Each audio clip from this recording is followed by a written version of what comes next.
अल्लाह के नाम से, उस पाक परवरदिगार के नाम से जो बड़ा मेहरबान और निहायत रहम करने वाला है। जज़ाकल्लाह कारी हसीब खान साहब, आपने आज की इस नशरियात का आगाज़ भी तिलावत कुरान करीम से किया और उन आयात का तर्जुमा आपने सुना दानिश तैमूर साहब की आवाज़ में।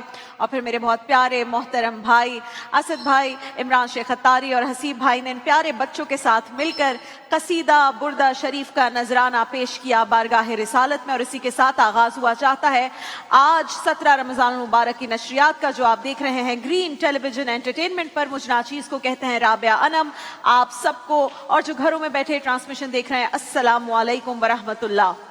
नाज़रीन किराम, आज 17 रमज़ान मुबारक है और ये वो दिन है कि जब बदर के मकाम पर इस्लाम और कुफ्र के दरमियान पहली फैसला कुन जंग लड़ी गई थी। ये जंग हर लिहाज से बहुत ही ज्यादा इंपॉर्टेंट थी, क्योंकि इस मार्के पर मुसलमानों की बका का दारो मदार था। और इसीलिए अल्लाह ने भी कुरान पाक में इस दिन को यौमुल फुरकान कहकर पुकारा है, यानी हक और बातिल में फर्क करने वाला दिन। अगर खुदा ना ख्वास्ता उस दिन मुसलमानों को शिकस्त हो जाती तो आज हम यहाँ इस तरह से इस फतह मुबीन का तस्करा करने के लिए मौजूद ही ना होते, क्योंकि हमारे प्यारे रसूलुल्लाह सल्लल्लाहु अलैहि वसल्लम उस दिन जंग शुरू होने से कबल जो उन्होंने दुआ फरमाई थी, उसका खुलासा ही ये था कि ए अल्लाह, ये वो अहले ईमान है कि आज तूने अगर इनको हलाक कर दिया तो रूए जमीन पर तेरी इबादत करने वाला कोई बाकी नहीं रहेगा। अल्लाह रब्बुल इज़्ज़त ने अपने हबीब की दुआ को इस तरह पूरा फरमाया कि आपके असहाब की कलील तादाद को कुफ्फार की बहुत ही ज्यादा कसीर तादाद पर गालिब कर दिया और उनके दिलों को कुव्वत ईमानी से इस तरह भर दिया कि इन 313 जानिसारों ने फिर असबाब को नहीं, सिर्फ मुसब्बिबुल असबाब को देखा। ये नहीं देखा कि उधर 1000 का लश्कर है और हम कितने हैं, सिर्फ 313। ये नहीं देखा कि उधर तलवारों और जिरों का कोई शुमार ही नहीं और इधर फकत 6 जिरें हैं और 8 तलवारें। ये नहीं देखा कि उधर 100 घोड़े हैं और इधर सिर्फ 2 घोड़े हैं। ये नहीं देखा कि उधर 700 ऊंट हैं और इधर सिर्फ 70 ऊंट हैं। उन्होंने कुछ नहीं देखा। अगर उन्होंने कुछ देखा तो फकत रुखे मुस्तफ़ा देखा और अपने सर कटाने के लिए झुका दिए। और फिर इस पे क्या खूब कहा है शायर ने, हुस्ने यूसुफ पे कटी मिस्र की अंगुश्ते जना, सर कटाते हैं तेरे नाम पर मर्दान अरब।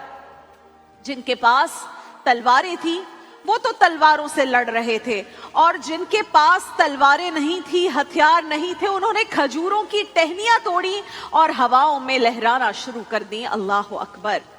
ये जज्बा था, ये हिम्मत थी, ये इश्क रसूल था जो मुसलमानों की फतह का सबब बना।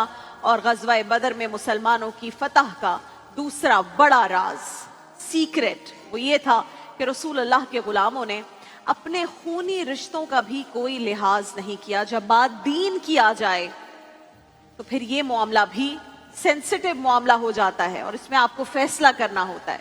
तो वहां ये नहीं देखा कि मुकाबले पर आने वाला मेरा बाप है, भाई है, मेरा बेटा है, मामू है या चचा है। बस ये देखा कि हम हक के परस्तार हैं और जो मद्दे मुकाबिल है वो कुफ्र का नुमाइंदा है।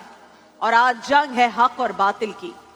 जंग शुरू होने से कबल रसूल अल्लाह ने सहाबा कराम से जैसे वो मशवरा किया करते थे, मशवरा तलब किया कि सफ बंदी कैसे करनी है, कौन आगे रहेगा, कौन पीछे रहेगा।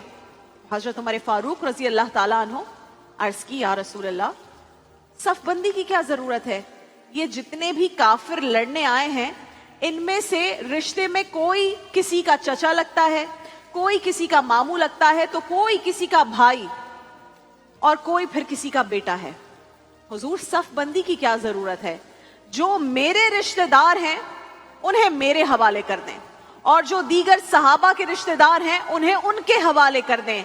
हम दुनिया को बताएंगे कि रसूल के जो असहाब हैं वो उन कुफ्फार पर बहुत सख्त हैं जो लड़ने के इरादे से आए। हजरत उमर फारूक ने बदर में अपने सगे मामू आस बिन हिशाम को अपने हाथों से कत्ल किया था। नाज़रीन कराम, फिर हजरत अबू उबैदा बिन अल जर्राह फरमाते हैं कि जब जंग का तबल बजा तो तकदीर ने एक अजीब मोड़ पे मुझे लाकर खड़ा कर दिया کہتے ہیں میرے لیے میرے رب نے جو آزمائش رکھی تھی, جو چیلنج رکھا تھا, وہ بڑی سخت آزمائش تھی. کہتے ہیں جب میں میدان میں نکلا تو کافروں کی جانب سے جو شخص میرے سامنے آ کر کھڑا ہو گیا وہ میرا سگا باپ تھا. آپ فرماتے ہیں کہ مجھے صرف ایک لمحے میں, کیا مومنٹ ہوتا ہے وہ, ایک مومنٹ میں یہ فیصلہ کرنا تھا کہ اپنے باپ کو بچانا ہے یا اپنے ایمان کو بچانا ہے. اور کہتے ہیں خدا کی قسم میں نے اس ایک لمحے کا توقف بھی نہیں کیا, تلوار اٹھائی اور باپ کا سر تن سے جدا کر دیا. اللہ اکبر. حضرت مصعب بن عمیر, ان کے بارے میں سنیے, فرماتے ہیں کہ بدر کے میدان میں کفر کا لبادہ اوڑھ کے جو شخص میرے سامنے آیا میرا سگا بھائی تھا. کہتے ہیں جب وہ میرے سامنے آ کر کھڑا ہوا تو مجھے اس کے ساتھ اکٹھے کھیلنا یاد آیا, مجھے بچپن کا وقت یاد آیا, ایک برتن میں ساتھ میں کھانا کھانا یاد آیا, ایک ماں سے رات کو لوریاں سننا یاد آیا. فرماتے ہیں کہ یہ سب کچھ یاد تھا, سب کچھ یاد آ رہا تھا, مگر دین حق کے لیے محمد عربی نے جو درس دیا تھا وہ بھی اچھی طرح یاد آ رہا تھا. جب رسول اللہ کی باتیں یاد آئیں تو پھر میں سب کچھ بھول گیا, بس مجھے اپنے رسول کا پڑھایا ہوا سبق یاد رہا اور میں نے اپنے سگے بھائی کو بھی دین کے لیے قتل کر دیا. پھر حضرت ابو بکر صدیق کے فرزند عبد الرحمن بھی بدر میں قریشی لشکر میں شامل تھے. تو بعد میں اسلام جب قبول کر لیا تو انہوں نے حضرت ابو بکر صدیق کو ایک دن بتایا کہ ابا بدر میں ایک مرتبہ آپ میری زد میں آ گئے تھے لیکن میں نے آپ پر وار کرنا پسند نہ کیا. تو اس پر ناظرین کرام رسول اللہ کے یار غار نے جو جواب دیا وہ تاریخ نے محفوظ کر لیا ہے. آپ نے فرمایا عبد الرحمن خدا کی قسم اگر اس دن تم میری تلوار کی زد میں آ جاتے تو میں بھی لحاظ نہ کرتا. اللہ اکبر. تو یہ تھا ناظرین کرام وہ جذبہ اور وہ قوت ایمانی جس نے بدر کے تاریخی مارکے میں مسلمانوں کو تاریخی فتح سے ہمکنار کیا. یہ تاریخ کا ایک ایسا انوکھا باب ہے جس کی کوئی نظیر جدید تاریخ میں نہیں ملتی. آپ ریسنٹ ہسٹری اٹھا کے دیکھ لیں, آپ کو کوئی ایسا واقعہ نہیں ملے گا. اور اس فتح کے بعد مسلمانوں کی ہیبت جو تھی وہ کافروں کے دلوں پر اس طرح بیٹھی کہ چند ہی برسوں میں قیصر و کسریٰ جیسی سپر پاورز کا شیرازہ بکھر گیا اور ہر طرف اسلام کا بول بالا ہو گیا. اور وہ کہتے ہیں نا اتنے کم عرصے میں وہ سارے جہاں پہ چھا گیا, تاریخ داں گھبرا گئے, تاریخ کو غش آ گیا. دیکھیے محفل رمضان لائیو ٹرانسمیشن روزانہ دوپہر 2 بجے سے صرف گرین انٹرٹینمنٹ پر.